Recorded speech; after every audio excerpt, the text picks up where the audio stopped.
ಸಂಗ್ರಹಿಸಿ ಇಡಲಾಗಿದ್ದ ಮನೆಯಲ್ಲಿ ಶಾರ್ಟ್ ಸರ್ಕ್ಯೂಟ್ನಿಂದ ಬೆಂಕಿ ತಗುಲಿ ಇಡೀ ಮನೆಯ ಸುಟ್ಟು ಕರಕಲಾಗಿದೆ. ಕಲಬುರಗಿ ನಗರದ ಮಕ್ತಂಪುರ ಬಡಾವಣೆಯಲ್ಲಿ ಈ ಘಟನೆ ನಡೆದಿದೆ. ಗಂಟೋಜಿ ಗೃಹ ಉದ್ಯಮ ಹೆಸರಿನ ಮನೆಯಲ್ಲಿ ಗೃಹ ಉದ್ಯಮದ ವಸ್ತುಗಳು ತಯಾರಿಸಲಾಗ್ತಾ ಇತ್ತು. ಪಟಾಕಿ ವ್ಯಾಪಾರಿಯೂ ಆಗಿದ್ದ ಕಾರಣ ಮನೆಯ ಒಂದು ಕೋಣೆಯಲ್ಲಿ ಪಟಾಕಿ ಸಂಗ್ರಹಿಸಿ ಇಟ್ಟಿದ್ರು. ಈ ವೇಳೆ ಶಾರ್ಟ್ ಸರ್ಕ್ಯೂಟ್ ಆಗಿ ಬೆಂಕಿ ಹೊತ್ಕೊಂಡಿದೆ. ಸ್ಥಳಕ್ಕೆ ಅಗ್ನಿಶಾಮಕ ಸಿಬ್ಬಂದಿ ದೌಡಾಯಿಸಿ ಬೆಂಕಿ ನಂದಿಸಿದ್ದಾರೆ. ಆದರೆ ಅಷ್ಟರಲ್ಲಾಗಲೇ ಮನೆಯಲ್ಲಿದ್ದ ಗೃಹ ಉಪಯೋಗಿ ವಸ್ತುಗಳೂ ಸೇರಿ ಇಡೀ ಮನೆಯ ಒಳಭಾಗ ಸುಟ್ಟು ಕರಕಲಾಗಿ ಹೋಗಿದ್ದು ಲಕ್ಷಾಂತರ ರೂಪಾಯಿ ಮೌಲ್ಯದ ವಸ್ತುಗಳಿಗೆ ಹಾನಿಯಾಗಿದೆ.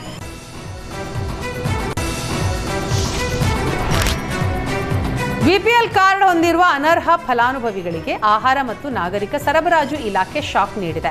ಕೇವಲ 5 ತಿಂಗಳಿನಲ್ಲಿ 15.12 ಲಕ್ಷ ಮಂದಿಯ ಬಿಪಿಎಲ್ ಕಾರ್ಡ್ ರದ್ದು ಮಾಡಲಾಗಿದ್ದು 4 ಲಕ್ಷಕ್ಕೂ ಹೆಚ್ಚು ಕುಟುಂಬಗಳ ಕಾರ್ಡ್ ಬಿಪಿಎಲ್ನಿಂದ ಎಪಿಎಲ್ ಆಗಿ ಬದಲಾವಣೆ ಮಾಡಲಾಗಿದೆ.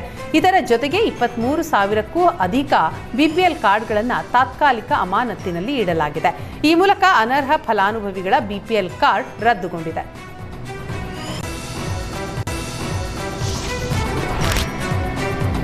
ನಾಳೆ ಸಿಎಂ ಸಿದ್ದರಾಮಯ್ಯ ದಾಖಲೆಯ ಬಜೆಟ್ ಮಂಡಿಸಲಿದ್ದಾರೆ. ಹೀಗಾಗಿ ತವರು ಜಿಲ್ಲೆ ಮೈಸೂರಿನ ಅಭಿಮಾನಿಗಳು ವಿಶೇಷವಾಗಿ ಶುಭ ಕೋರಿದ್ದಾರೆ.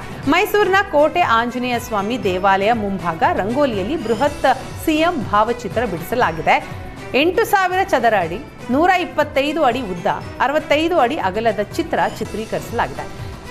ಕಲಾವಿದ ಪುನೀತ್ ತಂಡದಿಂದ ಮೂಡಿ ಬಂದಿರುವ ಈ ಕಲಾಕೃತಿಗೆ ಯತೀಂದ್ರ ಯುವ ಬ್ರಿಗೇಡ್, ಭುವನ್ ರಾಜ್ ಫೌಂಡೇಶನ್ ಸಹಕಾರ ನೀಡಿದೆ. ಸತತ 10 ಗಂಟೆಗಳ ಪರಿಶ್ರಮದಲ್ಲಿ ಮೂಡಿ ಬಂದಿರುವ ಈ ಚಿತ್ರಕ್ಕೆ ಅಪಾರ ಮೆಚ್ಚುಗೆ ವ್ಯಕ್ತವಾಗ್ತಾ ಇದೆ.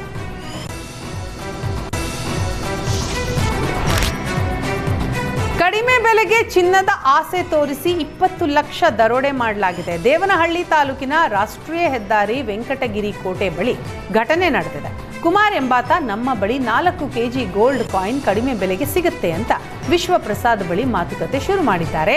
ಮೊದಲ ಕೆಜಿ ಚಿನ್ನಕ್ಕೆ 20 ಲಕ್ಷ ಕೊಡಿ ಅಂತ ಖತರ್ನಾಕ್ ಗ್ಯಾಂಗ್ ಹೇಳ್ತು.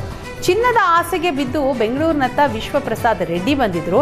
20 ಲಕ್ಷ ತೆಗೆದುಕೊಂಡು ದೇವನಹಳ್ಳಿ ಕಡೆಗೆ ಬಂದಿದ್ದಾರೆ. ಈ ವೇಳೆ 2 ಬೈಕ್ಗಳಲ್ಲಿ ಬಂದ 4 ವಿಶ್ವನಾಥ್ ಹಾಗೂ ಇನ್ನೊಬ್ಬನನ್ನ ದೊಣ್ಣೆಯಿಂದ ಹೊಡೆದು ಹಣ ದೋಚಿ ಎಸ್ಕೇಪ್ ಆಗಿದ್ದಾರೆ. 20 ಲಕ್ಷ ಹಣ ಹಾಗೂ ಹಣ ಕೊಡಲು ಬಂದಿದ್ದ ಓರ್ವನ ಮೊಬೈಲ್ ಜೊತೆ ಪರಾರಿಯಾಗಿದ್ದಾರೆ. ಸ್ಥಳಕ್ಕೆ ಬೆಂಗಳೂರು ಗ್ರಾಮಾಂತರ ಎಸ್ಪಿ ಹಾಗೂ ವಿಜಯಪುರ ಪೊಲೀಸರು ಭೇಟಿ ನೀಡಿ ಪರಿಶೀಲನೆ ನಡೆಸಿದ್ದಾರೆ. ವಿಜಯಪುರ ಪೊಲೀಸ್ ಠಾಣೆ ವ್ಯಾಪ್ತಿಯಲ್ಲಿ ಪ್ರಕರಣ ದಾಖಲಾಗಿದ್ದು ಖದೀಮರಿಗೆ ಬಲೆ ಬೀಸಿದ್ದಾರೆ.